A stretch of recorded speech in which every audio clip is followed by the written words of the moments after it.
Então, agora que nós já vimos o conceito assim, bem básico de estrutura de Lewis, vamos aprofundar um pouquinho mais? Então, por exemplo, a gente sabe que no meio ácido, a gente tem a presença do íon hidrônio, o H3O+. Como que a gente contabiliza os elétrons aqui no caso que a gente tem carga? Então, é um exemplo interessante. Então, H3, 3 hidrogênios, cada hidrogênio, 1 elétron, então 3 elétrons, mais. Oxigênio, 6 elétrons de valência.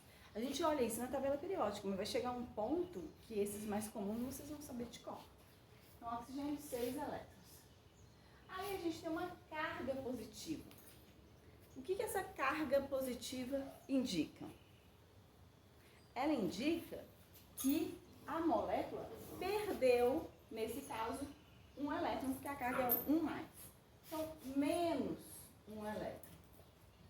Então, 3 mais 6, 9, menos 1, 8. 8 elétrons que a gente tem distribuído. Então, aqui nós temos que montar o esqueleto da molécula. Então, é o oxigênio ligado a esses 3 hidrogênios. Então, só de fazer isso, eu já estabeleço 3 ligações químicas, ou seja, nós temos aí o compartilhamento de 6 elétrons. Mas a molécula tem 8, então ainda estão faltando 2 elétrons. A sobra de elétrons sempre é colocada no átomo central. Então aqui a gente pode representar com esse pedaço de colchete e uma carga positiva, o sinal positivo. Então aqui, qual geometria que está lembrando? Está lembrando a geometria da amônia, não é verdade? Então nós temos aí um arranjo sp3, um arranjo tetraédrico e uma geometria piramidal. Então esse caso aqui foi só para a gente estudar a questão da carga. Vamos para outro exemplo? E se for, por exemplo, NO2-? Então, nós temos aí um outro caso para a gente poder considerar. NO2-, carga negativa. Então, vamos para uma molécula em que o hidrogênio não seja mais o átomo terminal, não é verdade? Para a gente poder entender essa questão aqui, ó, sobre completar o octeto do átomo terminal. Então, contando o número de elétrons de valência. Nitrogênio tem 5, oxigênio 6, mas nós temos 2 oxigênios. E nós temos uma carga negativa. Uma carga negativa indica que o átomo recebeu um elétron. Então, aqui no caso, nós somamos um elétron, que ele ganhou um elétron a mais. Então, aqui tem 12 mais 5, 17, mais 1, 18.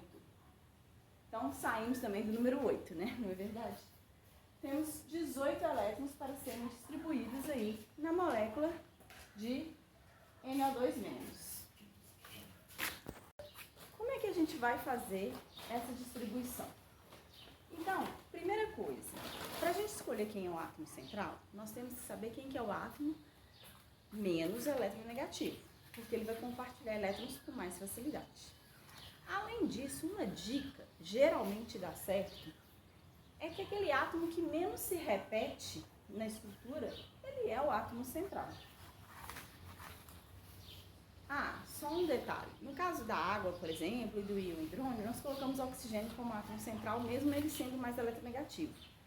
Mas no caso é particular porque o hidrogênio não estabelece mais por uma ligação. Então, se enquanto tiver hidrogênio, ele vai ser átomo terminal. O hidrogênio nunca vai ser átomo central. Então, vamos lá. Então, estabelecendo aí a questão do esqueleto da molécula. Montamos o esqueleto da molécula. Então, é um nitrogênio ligado a 2 oxigênios. Então, nós já distribuímos aqui 4 elétrons. Ainda faltam 16. Ah, não. Então, aí nós temos que montar o esqueleto da molécula. Então, N, O, O.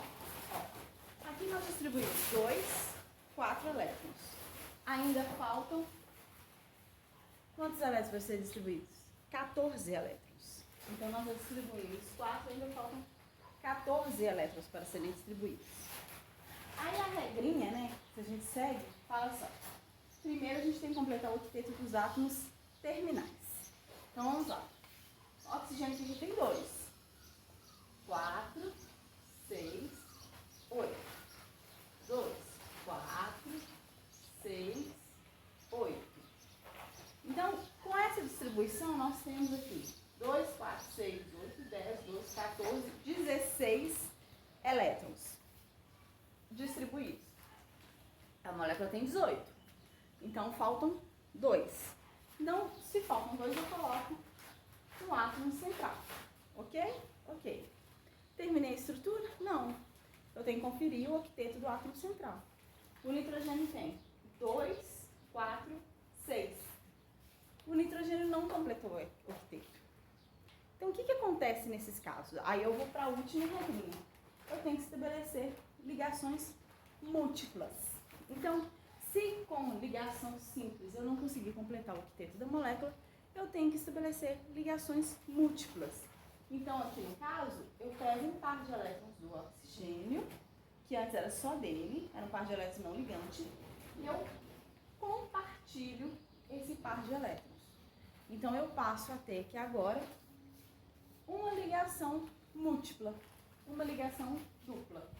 Então, se eu conto os elétrons de cada átomo isoladamente, eu vou ver que eles completaram o octeto. Oxigênio, 2, 4, 6, 8. Nitrogênio, 2, 4, 6, 8. E esse outro oxigênio também tem 8 elétrons. Então, aqui a gente já começou a ver a questão da ligação múltipla. E a molécula como um todo tem 2, 4, 6, 8, 10, 12, 14, 16, 18 elétrons. Nesse caso aqui, a hibridação é sp3? Não. Eu tenho, o meu arranjo, eu tenho 3 domínios de elétrons. Como é que eu conto, pessoal? Um domínio, outro domínio, outro domínio. Embora eu tenha uma ligação múltipla aqui, elas ocupam uma posição única. Então, é um domínio de elétrons que eu vou contar. Então, eu tenho 3 domínios de elétrons. Quando eu tenho 3 domínios de elétrons, a hibridização é sp2. O arranjo é trigonal. E nesse caso aqui, qual que vai ser a geometria? Lembra que eu falei que a geometria tem relação com os átomos ligantes? Com os elétrons ligantes? Então, a geometria aqui, ó, no caso, é angular, igual a geometria da água. Porque para a geometria a gente não considera os pares de elétrons não ligantes. Eles têm influência, porque eles vão influenciar a posição dos pares ligantes. Mas eles não são levados em consideração. Então, a geometria, nesse caso, é angular. Igual a geometria da água.